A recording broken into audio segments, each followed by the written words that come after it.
नमस्ते जी। नवरात्रि की आप सभी को बहुत बहुत बधाई। आज पहला नवरात्रा है। हर नवरात्रि में मैं रामायण पढ़ती हूँ, रामचरितमानस, जिसे श्री गोस्वामी तुलसीदास जी ने लिखा है।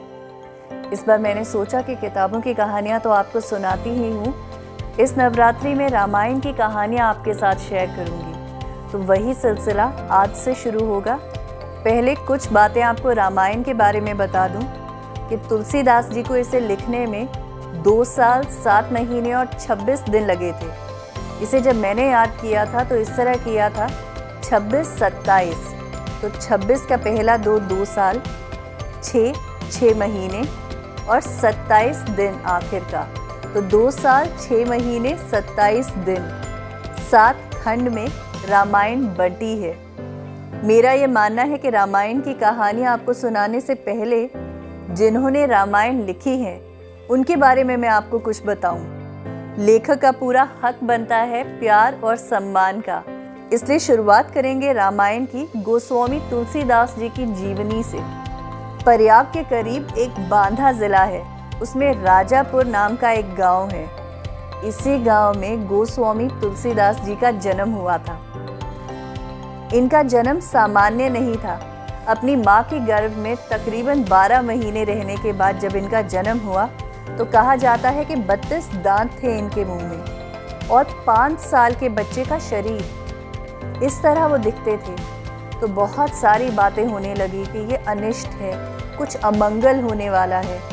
इनके पिता का नाम आत्माराम दुबे और माता का नाम तुलसी था।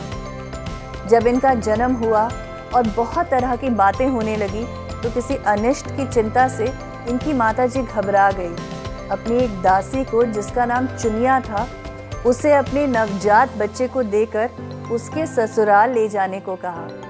चुनिया ने गोस्वामी तुलसीदास को बहुत प्यार से पाला, लेकिन जब उनकी उम्र 5.5 साल के तकरीबन हुई तो चुनिया भी नहीं रही। अब गोस्वामी तुलसीदास अनाथ हो गए थे। लेकिन वो कहते हैं ना, जाखो राखे साइयाँ मार सके ना कोई।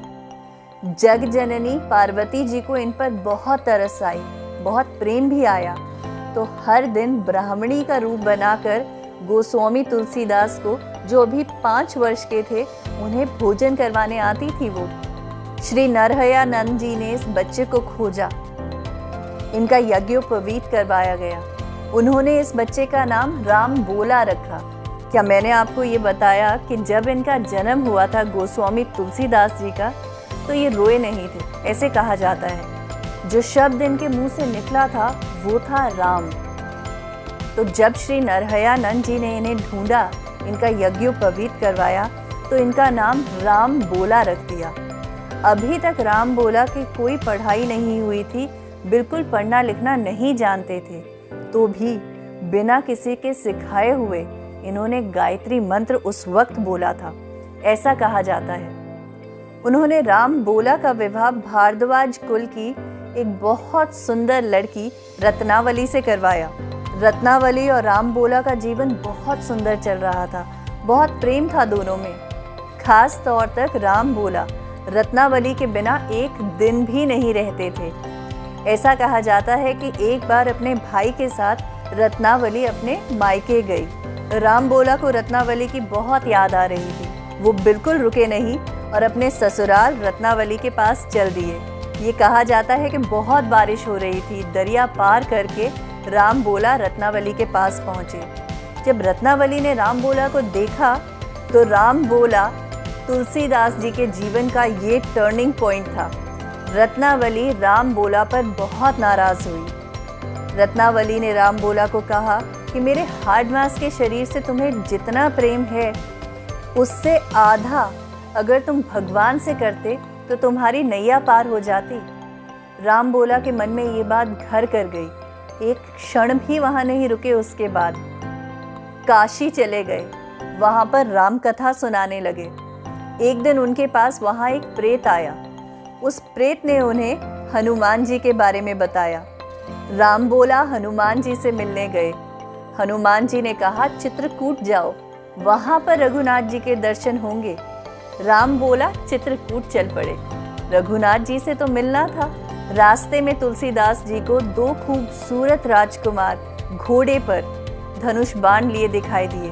वो इतने खूबसूरत थे कि सारी सुध बुध भूल के राम बोला उन्हें देखने में मंत्र मुग्ध हो गए। वो श्री राम और श्री लक्ष्मण हैं ये तो उन्हें नहीं पता चला, लेकिन बहुत खूबसूरत दो राजकुमार देखे ये समझ में आया।